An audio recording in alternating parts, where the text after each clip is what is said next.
Welcome to the Salvation Army. You are now part of an international movement active in more than 130 countries. What is that movement? We are a Christian church and one of the largest providers of social services in the Canada and Bermuda territory.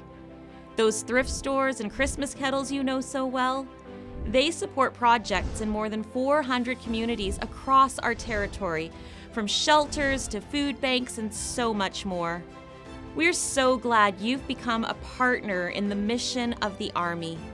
The Army has been in Canada for more than 140 years, but our roots stretch to Victorian England.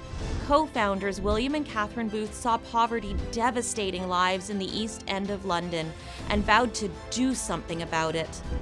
This vision included starting their own church where everyone was welcome, opening soup kitchens and speaking out for social change. Meeting spiritual needs and outreach were foundational to the Salvation Army's vision.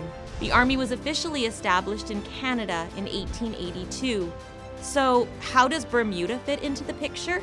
The Army put down roots there because of shared historical and political ties. The two united to become the Salvation Army Canada and Bermuda Territory. As our nations grew as countries, so too did the Army. From its beginning, the Army embraced William Booth's philosophy that you can't preach to hungry people without addressing their physical needs. The Army was quick to bring hope to communities. We served in courts and prisons, opened the first maternity home in St. John, New Brunswick, and, later, our Grace hospitals. In 1908, salvage work, now called recycling, began in Toronto, which led to the familiar thrift stores we see in neighborhoods across the territory. Today, we continue to meet human needs while investing store profits back into community programs. Many Canadians recognize the Salvation Army for our efforts supporting the front lines during times of war. Our clergy, known as Salvation Army officers, served as chaplains in Europe, operating huts, canteens, rest facilities, and hostels. There, war-weary troops could find rest at the Sally Ann before returning to the trenches. The front lines are also where the first Salvation Army donut was served by Army volunteers, who became known as Donut Lassies. Often cooked in oil inside the helmets of American soldiers, the only available cooking pot, these sweets were an instant morale booster. The Salvation Army marks Donut Day in Canada and around the world every year in June.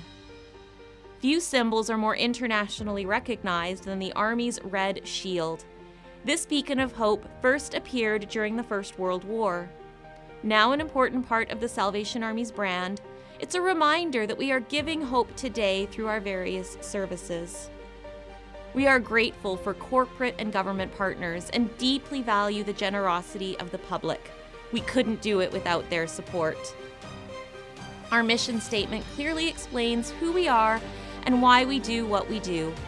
We exist to share the love of Jesus, meet human needs, and be a transforming influence in the communities of our world. Our vision points to where we're going.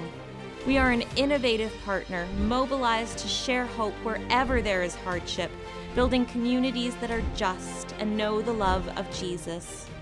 We do that by living out our core values of hope, service, dignity, and stewardship. We show up for anyone and offer support without discrimination.